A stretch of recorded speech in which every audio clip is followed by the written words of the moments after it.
പ്രതിപക്ഷം ഒറ്റക്കെട്ടായി ചർച്ച ചെയ്യേണ്ട വിഷയങ്ങളുടെ ഒരു പട്ടിക ഏറെക്കുറെ ഇന്നത്തെ യോഗത്തിൽ സമർപ്പിക്കുകയുണ്ടായി.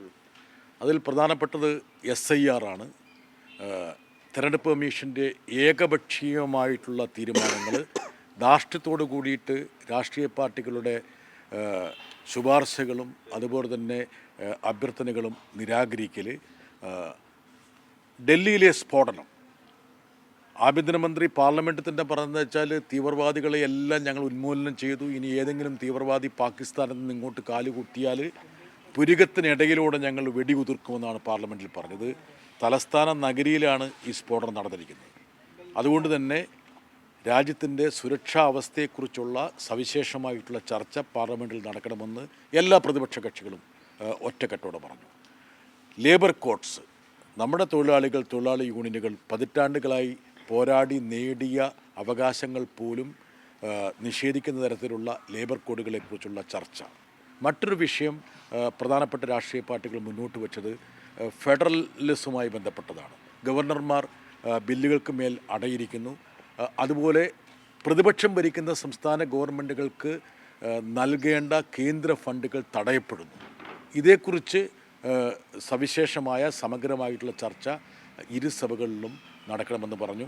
അതുപോലെ കേരളത്തിലെ വന്യജീവി ശല്യത്തിൻ്റെ പ്രശ്നം, അതുമായി ബന്ധപ്പെട്ട് കേരള നിയമസഭ പാസാക്കിയ ബില്ല്, അതിനുമേൽ രാഷ്ട്രപതി അടയിരിക്കുന്നത്, ഇതുപോലുള്ള ഒരുപാട് വിഷയങ്ങൾ, തൊഴിലില്ലായ്മ, വിലക്കയറ്റം, ഗ്രാമീണ തകർച്ച, സമ്പദ്ഘടനയുടെ തകർച്ച, അങ്ങനെ ഒട്ടേറെ വിഷയങ്ങൾ വിവിധ രാഷ്ട്രീയ പാർട്ടികൾ മുമ്പോട്ട് വച്ചിട്ടുണ്ട്. ഇതെല്ലാം പരിശോധിക്കാമെന്നാണ് പറയുന്നത്.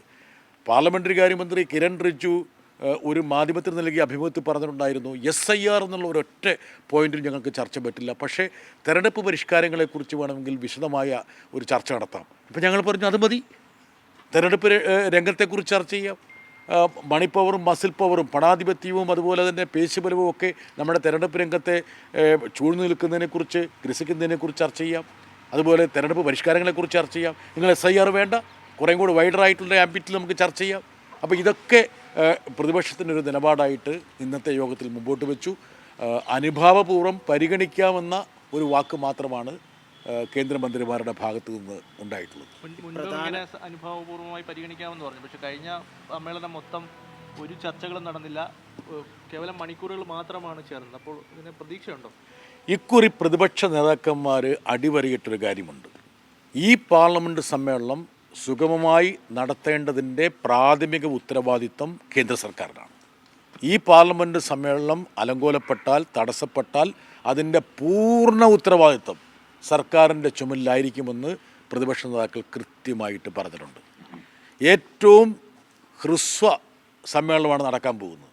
1952 ശേഷം ഇത്രയും ചെറിയൊരു സമ്മേളനം ഉണ്ടായിട്ടില്ല. അതിനർത്ഥമെന്ന് വെച്ച് കഴിഞ്ഞാൽ പാർലമെൻറ്റിലുള്ള ഈ സർക്കാരിൻ്റെ വിശ്വാസം എത്രയാണെന്ന് തെളിയിക്കുന്നതാണ്. മാത്രമല്ല, പ്രധാനപ്പെട്ട പ്രതിപക്ഷ നേതാക്കൾ, ഞങ്ങൾ ഉൾപ്പെടെയുള്ള ആൾക്കാർ പറഞ്ഞു, എവിടെയാണ് പ്രധാനമന്ത്രി? ഇതുപോലുള്ള സർവകക്ഷി യോഗത്തിൽ തന്നെ മുൻകാലങ്ങളിൽ പ്രധാനമന്ത്രിമാർ പങ്കെടുത്തിട്ടുണ്ട്. എവിടെ പോയി പ്രധാനമന്ത്രി സർവകക്ഷി യോഗത്തിൽ വരില്ല എന്ന് മാത്രമല്ല, പാർലമെൻറ്റിൽ പോലും വരുന്നില്ല. പ്രധാനപ്പെട്ട ചർച്ചകളെ നയിക്കേണ്ടതിൻ്റെ ഉത്തരവാദിത്വം പ്രധാനമന്ത്രിക്കാണ്. അദ്ദേഹത്തിൻ്റെ വകുപ്പുകളുമായി ബന്ധപ്പെട്ട ഒരു ചോദ്യത്തോട് പോലും അദ്ദേഹം പ്രതികരിച്ചിട്ടില്ല.